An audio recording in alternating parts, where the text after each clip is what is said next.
खुलुमबाय लोगोफोर, नै दिनै मोननैसो फिसा कन्टेन्ट लानानै फैदों। कन्टेन्टआनो जाहैबाय प्राइभेट स्कुलाव सोनायनि थाखाय मा मा खामानि माबा बानायलाङो प्रिन्सिपालफ्रा फोरमायलांनो नागिरदों लोगोफोर, नायलांदो भिडिअखौ।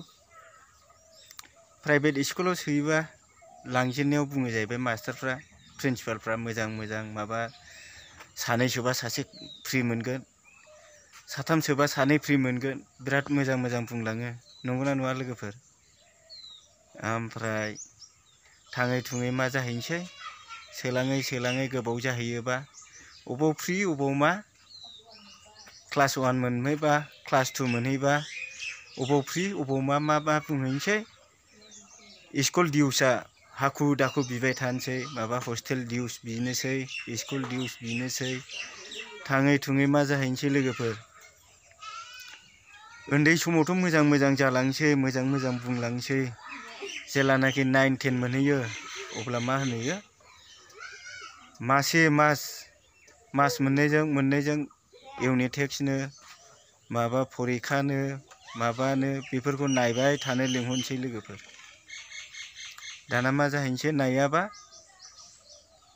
बे रिजाल्टआव मोनसेबो बिमा बिफानि साइन, रिजाल्ट नायनायनि सिगनेसार माबा माबि थाहैयाबा मा खालामसै लोगोफोर, मा होनो बै रिजाल्ट नाम्बार दाननायाव नोंनि बे फरिखा लिरनाया गथ'आ मोजाङै लिरनो हादोंबाबो, गथ'आ मोजाङै फरायनो हादोंबाबो मा खालामहैनोसै लोगोफोर, बेवहाय प्रिन्सिपालफ्रा बा बे मिसनारि बे इंलिस मिडियामाव सोनायफ्रा मा खालामहैयो, नाम्बारखौ 15% माने बिमा बिफा सिगनेसार होयैनि थाखाय 50%खौ दाननानै होयो।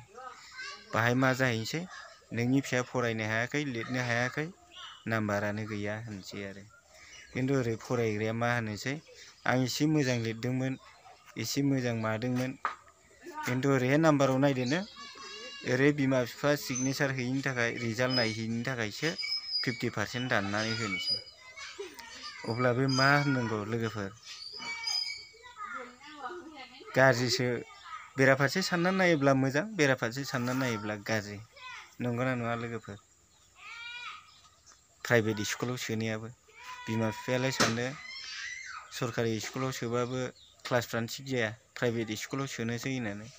खिन्थु प्राइभेट स्कुलाव सोबा मा जाहैबाय, डिउस हरनाय मा हरनाय, ओरैहाय मा होनो फरिखानि रिजाल्ट देखायबाय थानाय, बेफोरखौ नायबाय थानांगौ। जोंबायदि मावनानै जाग्रा हालुवानि फिसाया, सानसे एबसेन्टआवनो एबसेन्ट जाग्रा मानसिया बेबायदि गथ'फोरनाव थाङै सिगनेसार हैनो माबा हैनो टाइम मोनबाय थायो, मोनाना लोगोफोर? लास्टआव थाङै थुङै मा जाहैनोसै, रिजाल्टनि टाइमाव बिमा बिफा रिजाल्ट नायफैयैनि, सिगनेसार होफैयैनि 50%नो माबा पारसेन्टनो दाननानै देखायनोसै। थाङै थुङै मा जाहैनोसै, गथ'आ फेल। आं दिनै बे कन्टेन्टखौ बानायनायनि जाहोना जाबाय लोगोफोर, दिनै आङो फिसाजोनि रिजाल्ट नायदोंमोन नालाय, बाव रिजाल्टआव आंथ' दैज्लां बोसोरसे मानियाव डिउस हैयो हैनाया, खिन्थु बे रिजाल्ट होनाय टाइमाव आं थांनाय जायाखैमोन नालाय, बेखिनि सिगनेसार हैयैनि थाखायनो माने नाम्बारखौ 50% दानना होदों आरोखि। बेनि थाखायनो आङो दिनै बे मोननैसो कन्टेन्टखौनो लानानै लोगोफोरनो शेयार खालामनो होननानै खालामनाय जाबाय आरो लोगोफोर। बिराद दुखु मोनदों आं लोगोफोर, मिथिबायना? बेफोरबायदि खालामनायनि थाखायनो एकदम गोदाव सोराव खालामो नागिरनायनि थाखायनो। गासिबो प्राइभेट स्कुलखौ होनाखै आरोखि लोगोफोर, बिदिनो प्राइभेट स्कुलनि गेजेराव गंफा गंनैया थायो। बिनि थाखायनो बिराद दुखु मोनदों आं। इसिबां खस्थ' बाङा सिङा बोनानै बाजाराव लाजिया फांजिया मैगं थाइगं फाननानै, खमला माबा माबि बोथोर सफैबा बोथोर लायै बोथोर बिजनेस खालामनानै थाखा जमा हैनानै फोरोङो आङो। थेवब्लाबो बेबायदि रिजाल्ट नायैनि थाखाय, सिगनेसार मोनैनि थाखायनो बेबायदि नाम्बारखौ केन्सेल खालामना होनायाथ' बे जोंनि थाखाय बिराद खहाना लोगोफोर। आरो बे गथ'आ बोसोरसे जुदि बेवहाय फरायबाय थानांगौबा मा जागोन बे गथ'नि लाइफआ? बेफोरखौ साननानैनो मोनसे बिराद खर' गरम जादों आं लोगोफोर। ओंखायनो आङो भिडिअफोरखौबो बानायबाय थायाखैमोन रागा जोंनानै। दिनैसो आङो सानै हयै माने सोरबा गाज्रि मोनोबा मोनथारथोंसैलै होननानै आङो दिनै बे भिडिअखौ बानायनानै हगारनाय जाबाय आरो लोगोफोर। नायलांदो लोगोफोर, नुबाय बेसेबां खस्थ' खालामनानै बाङा सिङा बोनांगौ।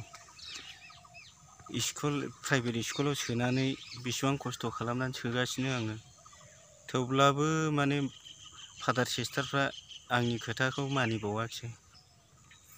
मालाबा रिजाल्ट नायैनि थाखायनो बिराद नाम्बारखौ 100आव 10% दाननानै होनानै फेल खालामनो नाजाबाय थादोंमोन। गावसिनि थाखायनो बेसेबां खस्थ' मावनाङो, थेवब्लाबो बिसोर बुजिया आरोखि। नंगौना नङा लोगोफोर? हाबजेननाय समाव मोजां बुंनोसै, उनाव क्लासआ देरलांबा बिदिनो गोदाव सोराव बानायलांनोसै। प्राइभेट स्कुलाव सोग्रा मानसिफ्रासो मिन्थिसिगोन। नंगौना नङा लोगोफोर? बेसेबांदि गियानखौनो बायनांगौ, गियाननि थाखायनो बेसेबां खस्थ' खालामनांदों फिसाफोरनाव गियान सोनो होननानैनो।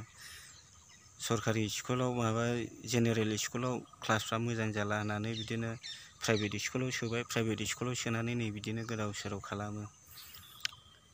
गासिबो प्राइभेट स्कुला नङा आरो लोगोफोर, माने अबेबा स्कुला बेबायदिनो अनेक खारा खालामो।